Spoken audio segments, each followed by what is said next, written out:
Crash Bandicoot. One of the most iconic mascots in gaming history, and was developed by one of the greatest video game developing studios of all time, Naughty Dog. Crash went on to be in some amazing titles and spin-offs. Some are good, passable, and others, well, less than average games, if I want to put it as nicely as possible. After many years of shitting the Bandicoot out onto many different consoles and video games, Crash took a long hiatus between 2008 and 2017, until a remake of the original Naughty Dog trilogy titled The Insane Trilogy was released and would become a smash hit, commercial success, and would follow with much positive reception. Now, me, personally, I did have some minor issues here and there with the Insane Trilogy. However, Crash was back, and with rumours of a remake of the beloved Crash Team Racing to feature online multiplayer began to circulate. Then in the month and the year of December 2018, the rumours were confirmed. A Crash Team Racing remake titled Crash Team Racing Nitro Fueled. I was incredibly keen for this remake, but also very skeptical. I was mainly skeptical as none of the Crash racing games after CTR were really as good.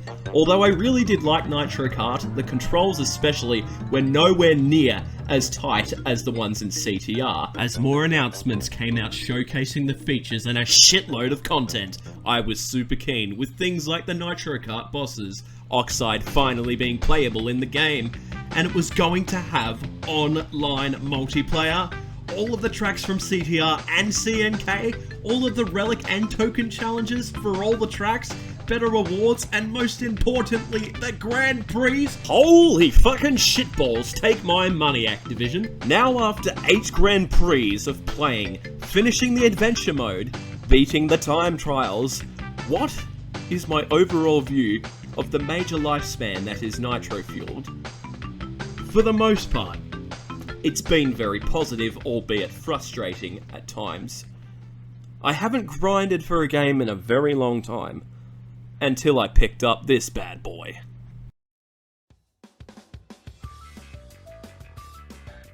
If you've gone into this game expecting an emotionally gripping, character-driven story with Academy Award level writing and storytelling, you'll be delighted to play this masterpiece. In all seriousness, I don't expect most racing games to have story or adventure modes, but I'm very, very thankful that this one does. This is a great example of just an easy-to-follow plot, with memorable characters, levels, locations, and even a pretty good villain. Yes, they don't really have a lot of depth or backstory, but they definitely serve their purpose for what the game is really going for. It follows the plot of the original CTR. The galaxy's self-proclaimed fastest racer, known as Nitrous Oxide, is looking to challenge the racers on Earth for the fate of the planet. If a racer beats him, he'll leave the Earth alone. But if he wins, he will turn the entire planet into a concrete parking lot. My god, this guy is evil! Yeah, it kinda reminds me of a song that I know. Again, not Academy Award level writing, but it is what it is. You'd think the Earth would just fire a nuclear missile at this green bastard and call it a day, but I guess it's natural to infer that he's as powerful as he is, he can turn the world into his own image, even if that image is cement. What is impressive about Oxide is, as a villain though, is that despite him not really having a lot of screen time, his presence is still felt within the story, with bosses like Ripperoo or Pinstripe acting afraid of Oxide, and also doubting that anyone could even beat him in a race. Simple, but yet effective. Now, there isn't really much more to the narrative other than saving the world from Oxide, but that's okay, and I'm very thankful that the mode is actually here, and allows old players to refresh their minds with the controls, and for newcomers it's a great way to get used to the game. There isn't really much else that I can say about the story, other than when you beat Oxide for the first time, he says that you aren't legitimately the fastest racer, unless you earn all of his time relics, CTR tokens, and gems, and beat him once again. You have done all of the prerequisites for the true ending. I've completed the adventure mode 3 times, and I do definitely like what the story offers, even if it is simple. And in this scenario, I'd rather it be simple as it's just a Crash Bandicoot game and even a spin-off. This also acted as Naughty Dog's last big score before sending Crash away as they'd lost the rights that they'd had under the contract with Universal, and it's appropriately a celebration of the series. I really respect it for that. I have to congratulate Beanox for doing a great job of recreating the story, and thank you for not trying to fix something that wasn't broken. Now, if there's one thing that I believe most people will agree on, it's that control is the key ingredient that either makes or breaks a racing game. The original CTR is famous for having some of the best controls in a kart racing game to date, and even if it was slightly off, people wouldn't hold it in such high regards as they do today. Now, the million-dollar question is, are the controls as tight, or if not tighter, in Nitro Fueled as they are in the original? I can say with utmost certainty that the control here is fucking great. Dare I even say it, some of the aspects of the controls in this game are even better than the original. In some ways I still prefer the original controls than the original CTR. That being said, this is still a great substitute. In all honesty, I don't really have much of a gripe with the controls. If anything, I have a little bit of a gripe with some of the design choices on the tracks. I'd sometimes lose all momentum by running into invisible walls on the track, landing in a certain spot after a ground jump, suddenly losing my reserve boosts without warning, and inconsistent shortcuts at times. I do consider myself to be a pretty good CTR player, in my most humble opinion. So I really am trying to be honest when I say these criticisms. For the most part, the mechanics are incredibly faithful, with a few new features which I'll get to shortly. Like the original, what sets CTR apart from the other kart races is its boosting system. In other kart races, there is almost always a boosting mechanic that is used, such as drifting around a corner for a few seconds. Time it right, and you'll get a bit of a boost. In CTR, the boost system isn't required for having fun, but it demonstrates a giant skill gap for those who know how to use it versus those who don't. If you begin power sliding, a boost gauge appears in the bottom right hand corner. This meter will begin to fill up in green. Once it turns red, you are able to press the opposite button, depending on your control settings, and give yourself a boost. You can do this 3 consecutive times in a power slide, with the third boost being a super boost. The longer you wait for the red bar to fill to the end, the greater your boost will be. If you mess up by trying to boost too early, or if you boost too late, you can risk losing your entire speed and even reserves that fill up over time. That's another thing that the boost system has. Boosting consecutively throughout the race can give you an insane amount of speeds due to the reserve system. You'll be able to maintain insane amounts of speeds if you don't hit an item, a wall, break on the ground, or don't have enough reserves. And I think this is the poster child for being easy to pick up and a hard to master type of game, similar to that of the early Halo series. In Nitro Fueled, they upped the ante slightly by reworking some of the boost systems. I'd categorize them in 4 types of boost just to make it simple. The first being a regular boost that you start off with, the second one being when you start to build up reserves, the third being dubbed Sacred Fire, Yellow or Orange Flames, when you hit the boost pads, and the last being the ultimate Sacred Fire, or Blue Flames. I find all of these very easy to maintain for the most part, as I'm very used to the game, having played the original CTR and a hell of a lot of Nitro Kart as a kid. But one complaint that I do have is that the game doesn't really teach a lot of the more advanced mechanics in the game, such as U-turning or air braking. Now, these aren't required in order to play CTR and have fun, but if you were to jump online, do time trials, or attempt a time relic challenge, any player who doesn't have any idea about any of these skills is going to have an incredibly rough time. I honestly would have suggested making an advanced tutorial for those who want to better or even sharpen their skills. Like Mario Kart, CTR has items that can be used in races and battle modes that give you the upper hand in getting a lead. None of these items are really standouts, as most of them just act as Crash Bandicoot's answer to the Mario power-ups.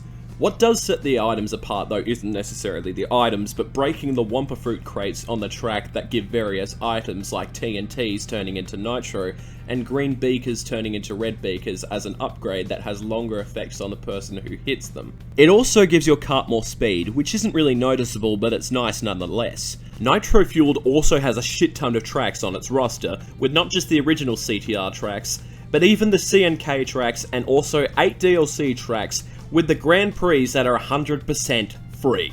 I love racing on almost all of these tracks, and even some have even changed some of their features, such as Tiger Temple having a new shortcut. Some of the tracks that I do dislike and have some issues with include things like Dragon Mines and even Tiny Arena from CTR, and I know it's popular to dislike them, but I don't actually hate them. I just think some of them suffer from some very bland track design. Crash Nitro Kart's tracks in CTR Nitro Fueled may divide some players, but I personally love the remakes of the tracks. But in the original CNK, there were some anti-gravity sections on some of the tracks, and seeing as this game doesn't feature any of the anti-gravity sections in the game, some tracks are almost the same in terms of layout, while some have changed and even feel quite different. I personally like no anti-gravity sections in the game, as the controls in CNK made the karts feel a lot heavier and harder to control and came across as very gimmicky. Here's some of the tracks have actually benefited, in my opinion, such as Thunderstruck, Tiger Temple, and Electron Avenue. Unfortunately, some of the tracks are actually shorter, with examples being Hyperspaceway being much shorter than what it is in the original, with even missing some of the sections that it had in CNK. It's still one of my favourite tracks in the game, but it is a little bit of a shame. Most of the DLC tracks are great too, with highlights like Twilight Tour, Prehistoric Playground, Nina's Nightmare, Mega Mix Mania, and even more recently Drive-Thru Danger.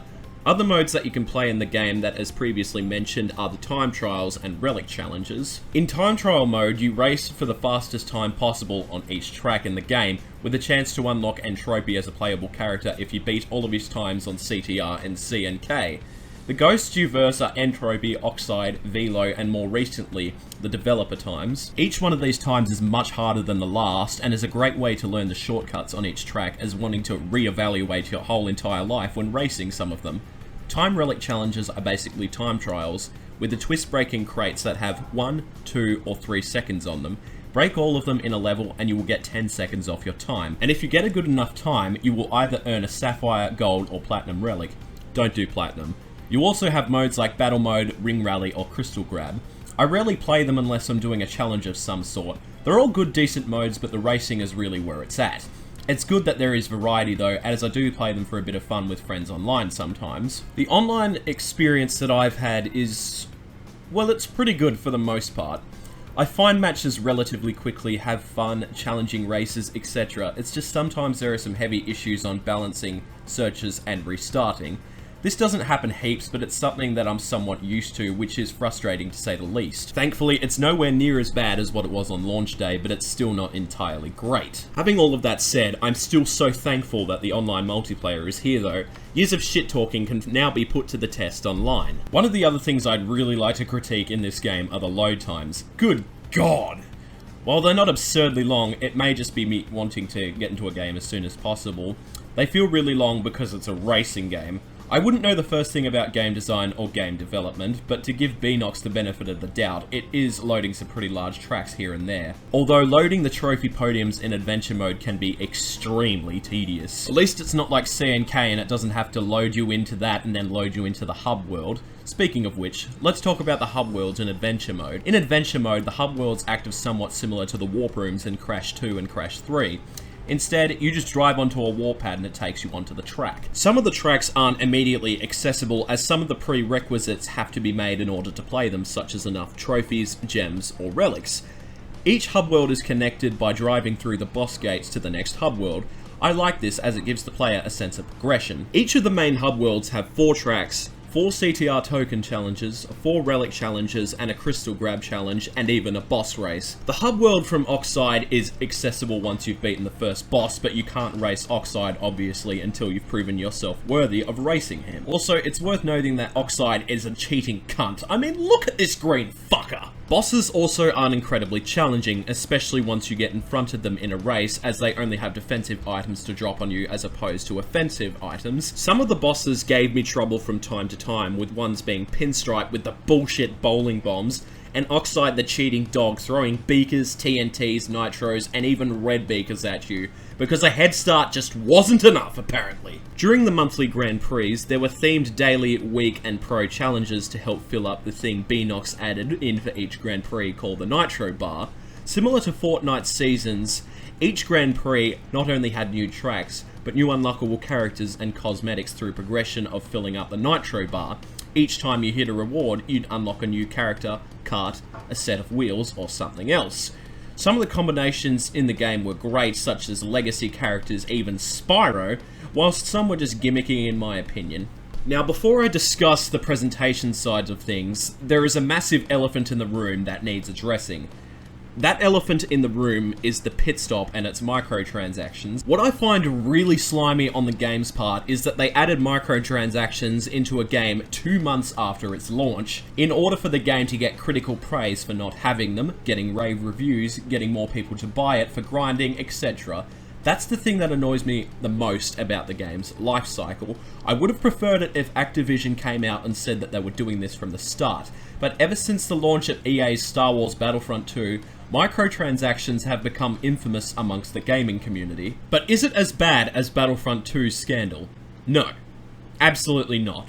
Nowhere near, thank God, but my point still stands on it being slimy, and Activision have done the exact same thing that Call of Duty has done in the past. The reason I don't have as big as an issue with the microtransactions here though is due to a few things, such as the Wumpa system in the game. Originally at launch, I found the earnings from each race to be quite inconsistent in terms of ranking, race, and length of the track. I can thankfully say that this has changed for the better, and for the first half hour of total gameplay time, not including the ones spent in the menus, your Wumpa coins are multiplied by 5, and on weekends they're multiplied by 2, so you can at least rack up coins pretty quickly. Thankfully, since launch they've altered the pit stops somewhat, so now instead of having to wait 24 hours for the item you want to pop in store, you can refresh the pit stop a total of 2 times in 24 hours. I also think it's worth mentioning that I have an additional gripe with the game itself. It has all of the CNK tracks, characters, bosses, CNK/CTR tokens, the crystal grab levels, time relic challenges, and yet it doesn't have the CNK adventure mode. I definitely think that CTR's gameplay was easily better in terms of control, but I also think that CNK had a slightly more enjoyable adventure mode in terms of story. Yes, it's simple like CTR, but it has higher stakes, a badass villain, and has a grander scale with intergalactic champions and races. I'm still really happy that I have all of this content, but how fucking awesome would it have been to see CNK's adventure mode with CTR's controls? In my opinion, that would make it the definitive way to experience CNK's adventure mode. All they'd have to do is add the hub worlds and the cutscenes, and bam, you've got the CNK adventure mode. If they were to add this to the game with the cutscenes and hub worlds remade, I'd be willing to pay money for that, and even turn a blind eye to that slimy shit Activision did with the microtransactions. Oh well. Another feature that was added a few months back was that you could use any driving style you wanted with any character. This was a great idea, as some of my favourite characters were in the beginner-based classes, which I'm not used to. The classes that you can choose from include beginner, intermediate, balance, speed, acceleration, turn, and drift. I've used all of these classes, and I personally use drift and speed. Overall, in terms of gameplay, this is a very solid experience for the most part. Some things irritate me, but I'm willing to look at the positives, as they really do outshine the negative signs of the gameplay. The original CTR was a great looking game for its time and ran really well considering what technology was available at the time. In Nitro Fueled, the game essentially features the exact same models from the Insane trilogy, which is a great idea as I think most of the character models do look fantastic. Other characters that got added to the roster and were just adapted into the art style of Crash Bandicoot, combining the old sense of the character with a modern touch to it. I particularly love the new looks for characters like Emperor Velo, Nina Cortex, and even Spyro, who has the exact same model from the Reignited trilogy, to name a few. One of the things that CTR nails is that despite not having a huge backstory or no backstory at all to its characters, they just have so much charm and visual personality. Even just from the opening cutscenes of the game, it just shows in a few short moments what each character is like. Oxide's arrogance to claim he's the best before you even race him, Dr. Neo Cortex as the evil genius, Tiny Tiger as the not-so-smart brute, Coco as the smart and sophisticated Bandicoot, and of course, Crash Bandicoot, who seems really oblivious to how serious the stakes are and is just chilling out.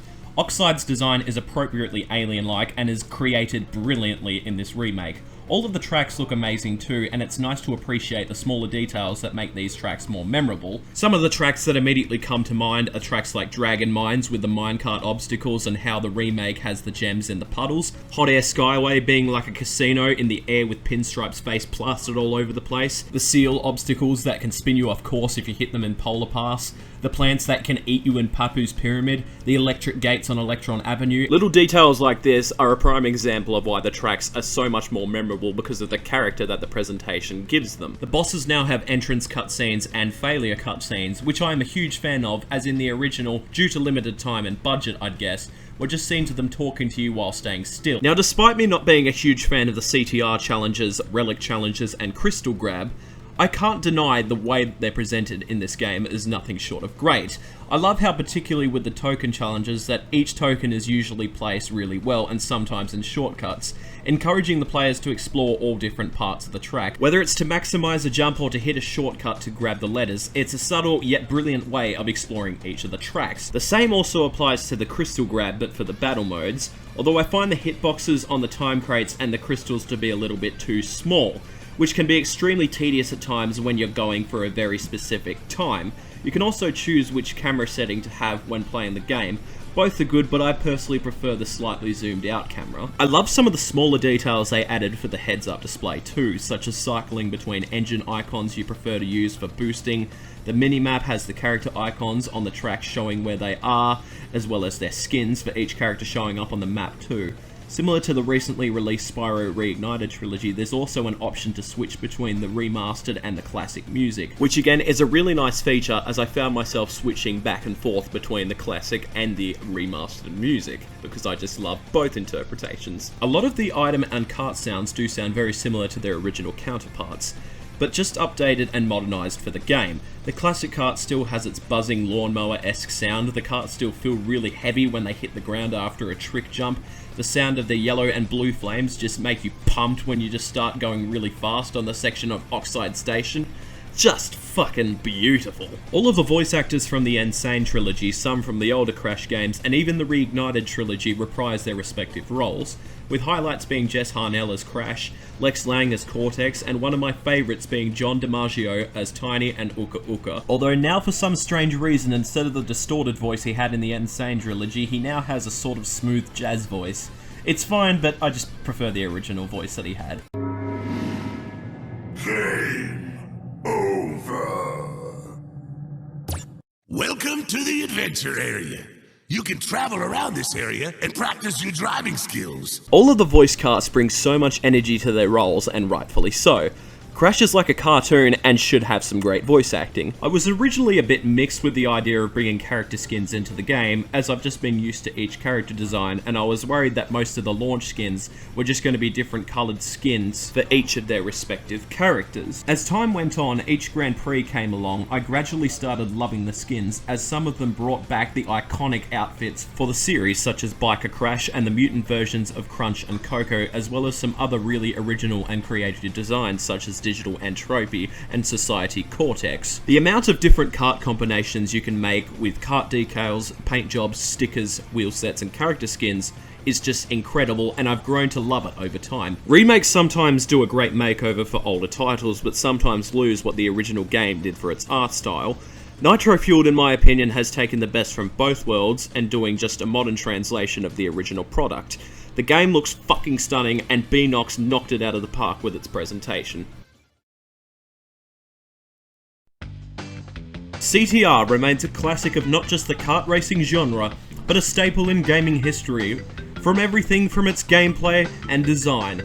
Nitro Fueled is an extremely faithful remake in almost every aspect of the original, as well as its Nitro Kart tracks. It may not have an Academy Award level story, but it's great for what it is. Its gameplay may have some minor hiccups here and there, but it's a phenomenal follow-up to the original. The presentation was absolutely knocked out of the park in this remake and does a fantastic job with post-launch support and content. I was so keen for this remake, and has it lived up to my expectations? For the most part, absolutely. I spent many hours grinding and playing this game, and I haven't had this much fun playing a game in a very long time.